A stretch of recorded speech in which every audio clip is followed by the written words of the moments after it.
Hi friends, welcome to தேவி வீடு. எல்லோரும் எப்படி இருக்கீங்க? நாங்கள் எல்லாம் ரொம்ப நல்லா இருக்கோம் ஃப்ரெண்ட்ஸ். நம்ம இன்றைக்கி பார்க்க போகிற பதிவு வீட்டில் கொஞ்சம் செடி வச்சுருக்கோம் ஃப்ரெண்ட்ஸ். அதை தான் இந்த பதிவில் நம்ம பார்ப்போம். ஒன்றும் இல்லை ஃப்ரெண்ட்ஸ், இந்த செடியெல்லாம் வாங்கிட்டு எடுத்துகிட்டு ஒரு 4 and 5 டேஸ்க்கு மேலேயே ஆயிடுச்சு. எனக்கும் அவருக்கும் ரொம்ப உடம்பு முடியாமல் போனதுனால அப்படியே பேக்லேயே இருந்தது செடியெல்லாம். இதுக்கு மேலே விட்டால் இது எல்லாம் இறந்து போயிடுன்னு சொல்லிட்டு இங்கே ஒரு மண் பேகு கேட்டால் ஒரு பையே 40 ரூபான்றாங்க. இது சரி வராது, நம்ம வீட்டிலே போய் மண் எடுத்துகிட்டு வாங்கன்னு சொல்லிட்டு ஒரு 25 கிலோ பைசாக்கில் பாதி அளவுக்கு மண்ணுக்கு கொண்டுட்டு வந்துட்டு இருந்தாங்க. அதுக்கு நல்லா எருவெல்லாம் கலந்து வீட்டில் செடி வைக்கிற ஒரு இடத்துல இருந்து தான் அந்த மண் கொண்டுட்டு வந்துருந்தாங்க ஃப்ரெண்ட்ஸ். அதுக்கடுத்து என்ன பண்ணால் அன்றைக்கி ஈவினிங் கொஞ்சம் அப்படியே உடம்பு கொஞ்சம் திகறி இருந்தது. சரி, இன்றைக்கி வச்சு விட்டுடலாம் அப்படின்னு சொல்லிட்டு முடிவு பண்ணி கொஞ்சம் ஆளுக்கு பிளாக் டீ போட்டு குடிச்சிட்டு இந்த மூட்டையில் தான் ஃப்ரெண்ட்ஸ் மண் இருந்தது. அதையெல்லாம் எடுத்துகிட்டு கீழே இருந்தது. சரி, அப்புறம் நைட்டில் வீடியோ எடுக்கிறதுக்கு கீழே ரொம்ப இதுவாக கலர் கம்மியாக இருக்கும் அப்படின்னு சொல்லிட்டு வீடியோ குவாலிட்டியும் இருக்காதுன்னு சொல்லிட்டு வாங்க மெத்தையில் போயிட்டு அப்படியே செடி நட்டுட்டு அங்கேயே வச்சுட்டு வந்துடலாம், கொஞ்சம் வெயில் பட்டு அது கொஞ்சம் துளிர் வர வரைக்கும் அப்படின்னு சொல்லிட்டு ஒரு பக்கெட்லேயும் ஒரு முரத்துலேயும் ஃபஸ்ட்டு எடுத்துகிட்டு போயிட்டு மேலே அது எல்லாமே செட் பண்ணி வச்சுட்டோம் ஃப்ரெண்ட்ஸ். வச்சுட்டு நான் மொத்தம் அதில் இருந்த செடி ஒரு ஆரோவில் வெள்ளைக்காரங்க தோட்டத்தில் இருந்து தான் கேட்டு வாங்கிட்டு வந்திருந்தேன். அது வாங்கிட்டு வந்தது எல்லாமே கள்ளிச்செடி தான்.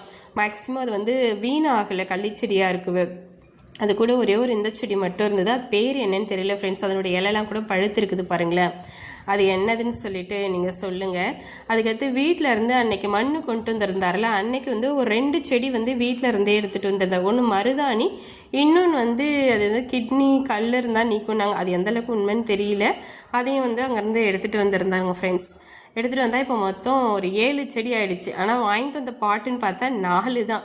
சரி, மீதி செடி என்ன பண்ணுறது? செடி ஒன்று அப்படியே கூட அதிகமாகிடுச்சா என்ன பண்ணுறது? ஃபஸ்ட்டு அவர் என்ன சொன்னார், 4 பாட்டு முதல்ல நிரப்பு. ஒரு பாட்டு இங்கே சண்டே மார்க்கெட்டில் 30 ரூபான்னு தான் வாங்கணும். சரி, இது இவ்வளோ செடி வரும்னு தெரிஞ்சிருந்தா இன்னும் 2-3 சேர்த்தே வாங்கிட்டு வந்திருப்போம். சரி, ஃபஸ்ட்டு நிரப்பு. நம்ம அப்புறம் வீட்டில் கொஞ்சம் பழைய தொட்டி ஒன்று செடி டப்பாங்க இருக்குது, அதில் வச்சுக்கலான்னு சொல்லியிருந்தார். அப்புறம் எல்லாத்துலேயுமே அந்த மண் பாருங்களேன், ஒரு மாதிரி அது செம்மண். எங்கள் ஊர் மண் ஃபுல்லாக ஒரு ட்ரெஸ்ஸு நம்ம போட்டோன்னா அந்த ட்ரெஸ் வெள்ளையாகவே இருக்காது ஃப்ரெண்ட்ஸ். எங்கே பார்த்தாலும் செப்பலில் மண், வீட்டுங்க செம்மண்ணாக தான் இருக்கும். சுற்றி எல்லாமே செம்மண் ஓட எங்கள் ஊர் செம்மண்ணாகவே இருக்கும் ஃப்ரெண்ட்ஸ். ஒரு ட்ரெஸ்ஸு கூட ஒரு நல்ல ட்ரெஸ் போட்டுடலாம், அங்கே கொஞ்சம் நேரம் கூட ஆளவே முடியாத மண் தரையெல்லாம் நம்ம அப்படியே ஒட்டிக்கும் செம்மண்.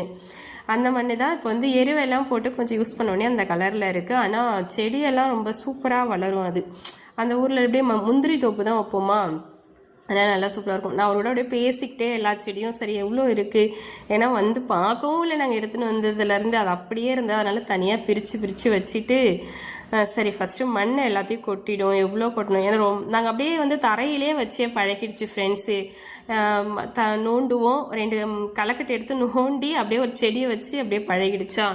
சரி, முதல்ல மண்ணை கொட்டி தான் ஃபஸ்ட் டைம் நாங்கள் ஒரு தொட்டியில் செடி வைக்கிறோம். ஏன்னா இப்போ நாங்கள் டவுனுக்கு வந்துட்டோம், திரும்பி நாங்கள் இப்போ கிராமத்துக்கு தான் போகிறோம். அது போனோடனே இனிமேல் வில்லேஜில் இருந்தே உங்களுக்கு நிறைய வீடியோஸ் வரும் ஃப்ரெண்ட்ஸ். அதுக்காக எங்கள் வீடியோ நீங்கள் சப்ஸ்கிரைப் பண்ணிக்கோங்க ஃப்ரெண்ட்ஸ். நிறைய அங்கே என்னென்ன நடக்குது, வில்லேஜ் லைஃப் எப்படி இருக்குன்னு சொல்லிட்டு நாங்கள் டெய்லியும் வீடியோ கொடுக்கறதுக்கு முயற்சி பண்ணுறோம் ஃப்ரெண்ட்ஸ். ப்ளீஸ் சப்ஸ்கிரைப் பண்ணிக்கோங்க, லைக் பண்ணுங்கள், எங்கள் வீடியோக்கு ஷேர் பண்ணுங்கள் ஃப்ரெண்ட்ஸ். மண் எல்லாமே நிரப்பினதுக்கப்புறம் எனக்கு எவ்வளோ தூரம் வைக்கிறதுன்னு தெரியல, எவ்வளோ தூரம் செடியை ஆழம் வைக்கணும். நமக்கு அங்கேயே வச்சு பழகிடுச்சு. அதனால் ஒன்று மட்டும் அவர் வச்சு கொடுத்துட்டாரு. வச்சு கொடுத்ததுக்கப்புறம் 2வது நானாகவே அப்புறம் தோண்டி சரி இவ்வளோ தூரத்தில் வையாதான் கரெக்டாக இருக்கும்னு சொல்லிட்டு எனக்கு அப்படியே கொஞ்சம் சொல்லிகிட்டு இருந்தார் பக்கத்தில் நின்றுட்டு. சரி, அப்புறம் நான் ஒன்றா எடுத்து வச்சிட்டேன் ஃப்ரெண்ட்ஸ். யாருக்கெல்லாம் இது மாதிரி செடி வைக்க பிடிக்கும்னு சொல்லுங்களேன். அது ரொம்ப மனசுக்கு ரொம்ப ரிலாக்ஸ்டாக இருக்கும். நம்ம யார்கிட்ட பேசினாலும் அவங்க என்ன சொல்லுவாங்க, நம்ம சொல்கிறதுக்கு நம்ம ஏதாவது ஒரு மனசில் கஷ்டமாக இருக்கிறத சொன்னால் அவங்க நமக்கு நல்லது சொல்கிறாங்களா கெட்டது சொல்கிறாங்களே, எனக்கு அந்த புரிஞ்சுக்கிற தன்மையே எனக்கு டக்குன்னு வராது. ஆனால் இந்த செடிங்க கிட்ட நம்ம கொஞ்சம் மனசு கஷ்டமாக இருக்கிறப்ப கொஞ்சம் அதுக்கிட்ட உட்காந்துருந்தோம்னு வச்சுக்கோங்களேன், அது சும்மா ஒரு காற்றுல தான் அசையும், ஆனால் நம்ம மனசு அப்படியே ரொம்ப லேசாக ஆகிடும். அதை நான் வந்து நான் செடிக்கிட்ட நான் வந்து ஒரு உணர்ந்த ஒரு ஃபீலிங்ஸ். அது எப்பயுமே வந்து செடிகளோடு பேசலாம். அது எல்லாரும் படத்தில் தான் சொல்லுவாங்க செடிகளோட பேசலாம். உண்மையாகவே அதை நான் அனுபவிச்சிருக்கேன்.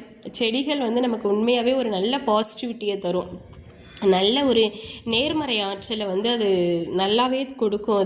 அதுக்கு நம்ம டெய்லியும் தண்ணி ஊற்றுவோம். அது ஒரு சின்ன இலை வந்திருந்தாலும் நமக்கு அவ்வளோ ஹாப்பியாக இருக்கும். நான் வச்ச செடி சூப்பராக ஒரு இலை வந்துடுச்சு, ஒரு சின்ன கனவு வந்துடுச்சு, ஒரு சின்ன பூ பூத்தாலும் அப்போ நான் வச்ச செடியில் எனக்கு பூ வந்திருக்கு. அதை எப்படி வந்து முதல்ல நம்ம என்ன பண்ணுவோம், இறைவனுக்கு வைப்போம். ஏன்னா அந்த செடி இன்னும் நல்லபடியாக வளரணும், நம்மள சாமி நல்லா பார்த்துக்கணும்னு சொல்லிட்டு ஒவ்வொரு விஷயமும் நம்ம என்ன பண்ணுவோம்னா அது பயங்கர பாசிட்டிவாக இருக்கும். ஆனால் அது வாடிடுச்சுன்னா மனசு அப்படியே அந்த ஒரு செடி பாருங்களேன் ரொம்ப பழுத்து போச்சா, எனக்கு மனசில் அப்படியே சொல்லிகிட்டே இருந்தேன், பரவாயில்ல நம்ம உடம்பு சரியில்லைனாலும் பரவாயில்ல, நீங்கள் போய் மண்ணு கொண்டு வந்துடுங்க, மண்ணு கொண்டு வந்து இறந்துரும். அது ரொம்ப கஷ்டமாக இருந்தது. அது வந்து அது சொல்லவே முடியல, அது அப்படியே வாடுதே இறந்துடுச்சுன்னா என்ன பண்ணுறது அப்படின்னு ரொம்ப கஷ்டமாக இருந்தது. அதனால் போயிட்டு அந்த செடிகள்லாம் நமக்கு உண்மையாக ஒரு வரப்பிரசாதம். நம்ம கிட்ட இருந்து ஒரு மனுஷன் மாதிரியே அது பழகும். அது நம்மளோடையே ஒரு ஒட்டி உறவாடுகின்ற ஒரு செடி. கொஞ்சம் அப்படியே போய் நின்னாலும் ஒரு மணி பிளான்ட்டை பார்த்தா கூட அவ்வளோ இன்பமாக இருக்கும். பாரு இன்னைக்கு அப்படியே பச்சை பசேல்னு அது தழைஞ்சி இருக்கிறத பார்த்தா மனசுக்கு அவ்வளோ ஆனந்தமாக இருக்கும் ஃப்ரெண்ட்ஸ். இது நம்ம எல்லாருமே பாதி பேர் வந்து ரியலைஸ் பண்ணியிருப்போம். ரியலைஸ் பண்ணாதவங்க ஒரே ஒரு செடி மட்டும் வீட்டில் வச்சு பாருங்கள் ஃப்ரெண்ட்ஸ். அது அவ்வளோ எனர்ஜி தரும் உங்களுக்கு. அது மனசு கண்ணுக்கு பார்க்க அது அவ்வளோ ஹாப்பினஸ் தரும். அதை என்னால் சொல்ல வார்த்தைகளே கிடையாது. நான் ரொம்ப அனுபவிச்சிருக்கேன் ஃப்ரெண்ட்ஸ். எல்லாத்துக்குமே நான் என்ன பண்ணிவிட்டேன், அப்புறம் மண்ணெல்லாம் கொட்டி அதை வச்சுட்டு இருந்த மண் பத்தலை ஃப்ரெண்ட்ஸ். அதுக்கடுத்து வந்து எக்ஸ்ட்ரா 2 கீழே போய் சின்ன தொட்டு பாட் இருந்தது, அதை கொண்டு வந்து மருதாணி செடியும் இன்னொரு செடியும்னு சொல்லிட்டு அது என்ன செடின்னு பேர் தெரியல, அத்தைக்கிட்ட கேளுங்க, என்ன அத்தை வீட்டில் இல்லை இருந்தது தோட்டத்தில் நான் பறிச்சுன்னு வந்துட்டேன்னாரு. எல்லாத்தையும் அப்புறம் எடுத்து அப்புறம் ஓரமாக வந்து எல்லாத்தையும் வச்சுட்டு அடுக்கி வச்சுட்டு, ஏன்னா அது வந்து வெயில் பட்டணும், வெயிலில் வைக்கிற செடி தான், கொஞ்சம் துளிர் வந்ததுக்கப்புறம் நம்ம கீழே கூட இறக்கின்னு வந்து வச்சுக்கலாம். இதை நாங்கள் இப்போ என்ன பெரிய விஷயம்னா, இதை நாங்கள் அப்படியே வீடு ஷிப் பண்ணுறப்போ எடுத்துகிட்டு போகணும். எந்த அளவுக்கு பாதுகாப்பாக எடுத்துகிட்டு போவோன்னு தெரியல. ஏன்னா அது கிராமன்றதுனால இதுவெல்லாம் கிடைக்காது, பாட்லாம் வந்து அவ்வளோ கிடைக்காது. இங்கெல்லாம் 30 ரூபாய்க்கு ஒரு பாட்டு வாங்கிட்டேன் சண்டே மார்க்கெட்டில். அங்கே போய் நம்ம தேட முடியாது, இங்கே இருந்தே நம்ம கொண்டுட்டு போயிடலாம். அங்கே ஏதாவது முருங்கை மரம் அது மாதிரி நம்ம வீட்டுக்கு முருங்கைக்கீரைலாம் அங்கே 20 ரூபா 30 ரூபா கொடுத்து வாங்குறேன். அதெல்லாம் வீடியோக்கு கடைசியாக வந்துட்டோம் ஃப்ரெண்ட்ஸ். என்னோடய வீடியோ பிடிச்சிருந்ததுன்னா லைக் பண்ணுங்கள், ஷேர் பண்ணுங்கள், கமெண்ட் பண்ணுங்கள் ஃப்ரெண்ட்ஸ். எல்லோரும் ஆரோக்கியம்